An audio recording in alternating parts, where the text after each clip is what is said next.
Journey with us into the heart of the Horn of Africa, to a nation that has battled against the tides of history, emerging from its depths with stories few have heard.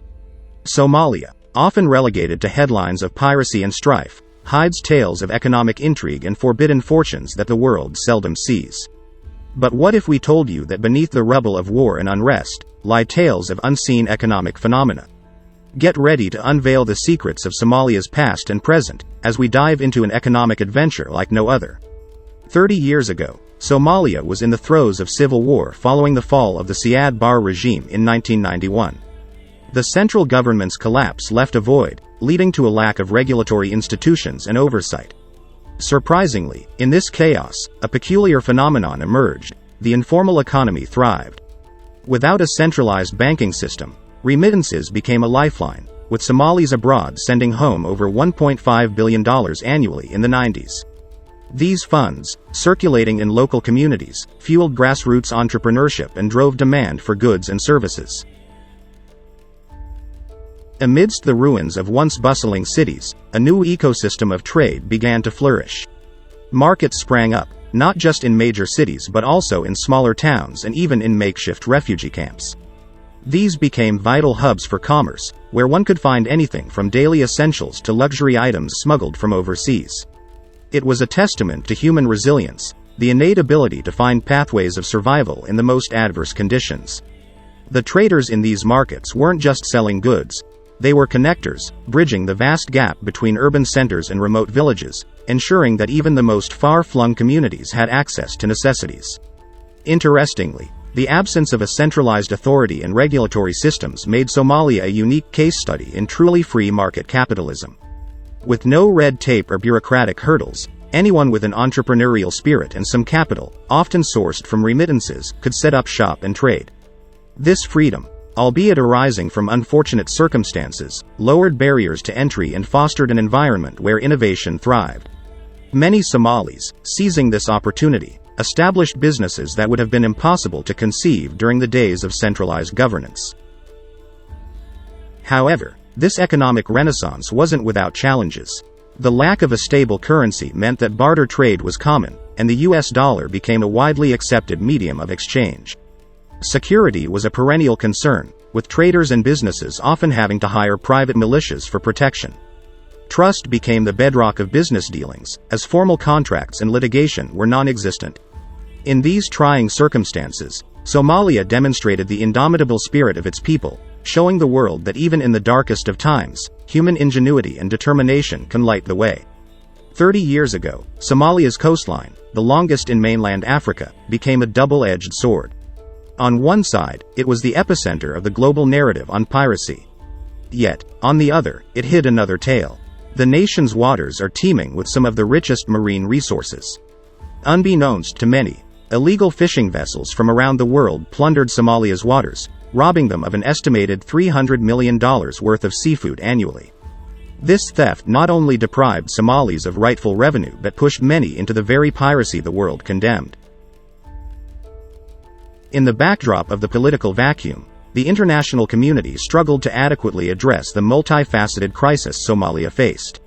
While media headlines were rife with tales of piracy, the underlying causes, including the massive illegal fishing operations, remained sidelined. Without a functional coast guard or naval force, and with limited resources for surveillance, Somalis watched as foreign trawlers blatantly flouted international maritime laws. These foreign vessels often used destructive fishing techniques, such as bottom trawling, which led to significant habitat destruction and further dwindled fish populations.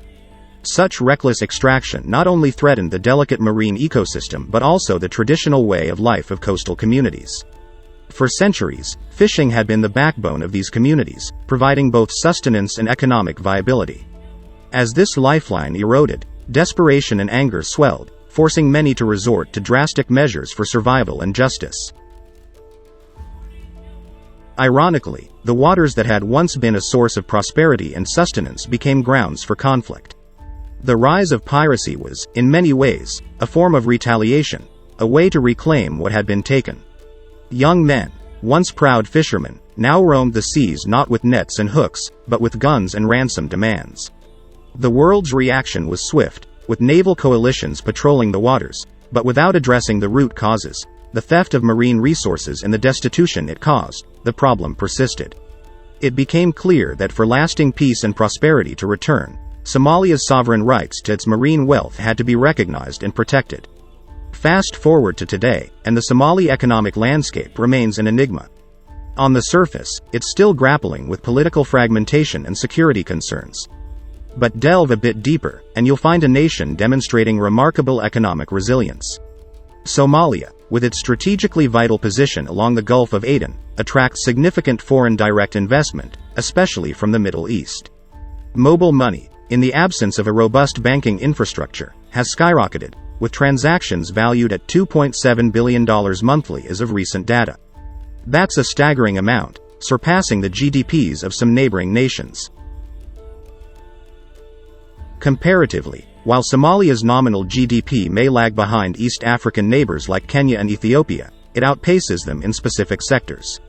Somalia's GDP, when viewed purely in terms of nominal value, might seem dwarfed by regional giants like Kenya and Ethiopia. However, such a simplistic view does not capture the full economic tapestry of the region. The livestock sector is a shining testament to Somalia's resilient economic spirit. Somalia stands as one of the leading exporters of livestock in Africa, with the industry contributing significantly to its GDP. Annually, the country exports millions of animals, primarily to the Gulf states, during the Hajj season. This booming trade has, at times, led Somalia to outpace even its more prosperous neighbors in this sector. In contrast, while Kenya's economy is driven by sectors like services, agriculture, and tourism, and Ethiopia benefits immensely from its agricultural exports, neither matches Somalia's dominance in the livestock trade. This dynamism in Somalia's livestock sector isn't mere happenstance. The country's vast rangelands, combined with traditional pastoralist practices, have created a robust system geared towards livestock rearing and trade. The resilient Somali pastoralists have, over centuries, perfected the art of herding in the often arid and challenging terrains of the Horn of Africa. Livestock exports, for instance, have seen Somalia rival and at times surpass Ethiopia, with both nations exporting to the lucrative Middle Eastern markets. However, it's essential to note that while the livestock sector thrives, Somalia's overall economic diversification remains limited. The country's dependence on this single sector underscores a vulnerability to external shocks, such as droughts, diseases, or trade bans. Meanwhile, countries like Kenya and Ethiopia, with more diversified economies, can better cushion such impacts. In the broader economic narrative of East Africa, each nation has its strengths and challenges, painting a complex picture of interwoven dependencies and rivalries. Amidst Somalia's tumultuous socio-political landscape lies a gleaming beacon of progress, its telecommunications sector. Free from the stifling grip of overregulation that plagues many African nations, Somalia's telecom industry has managed to carve out a niche, offering incredibly competitive rates.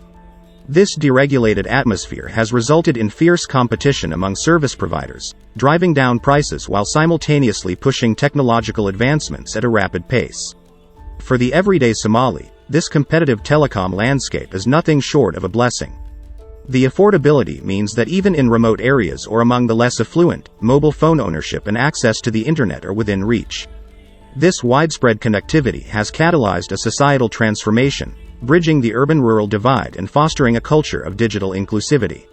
From fishermen in coastal towns using mobile apps to monitor weather patterns to pastoralists in the hinterlands utilizing SMS services for market prices, the telecom revolution touches all facets of life.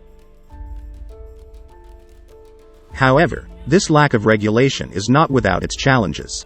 While service providers rush to outdo each other, concerns about service quality, consumer protection, and data privacy loom large.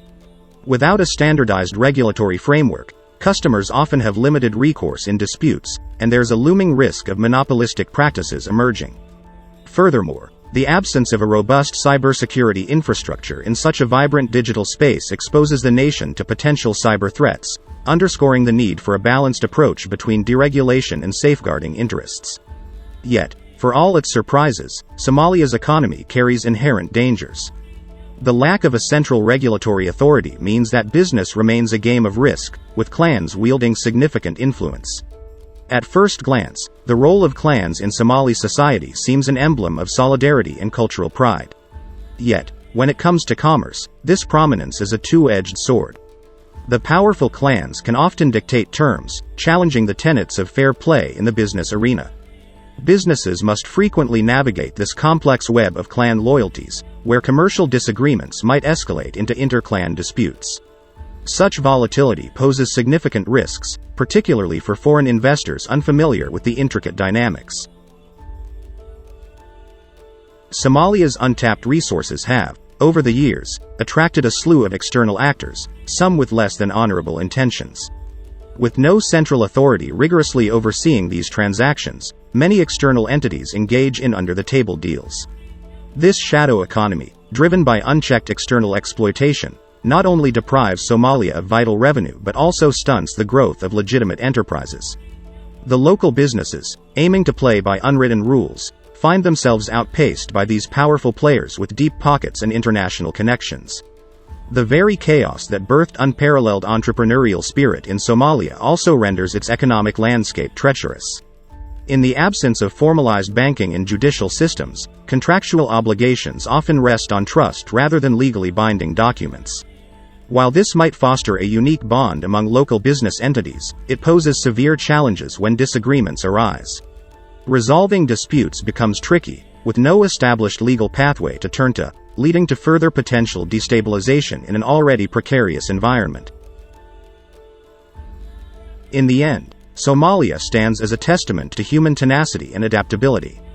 Despite enduring challenges that would cripple most economies, it continually evolves, presenting a blend of historic resilience and modern innovation. As we shine a light on this oft-overlooked economic tale, we're left to wonder, what other secrets does Somalia hold? And as the world finally begins to notice, can Somalia navigate its way to a prosperous, stable future?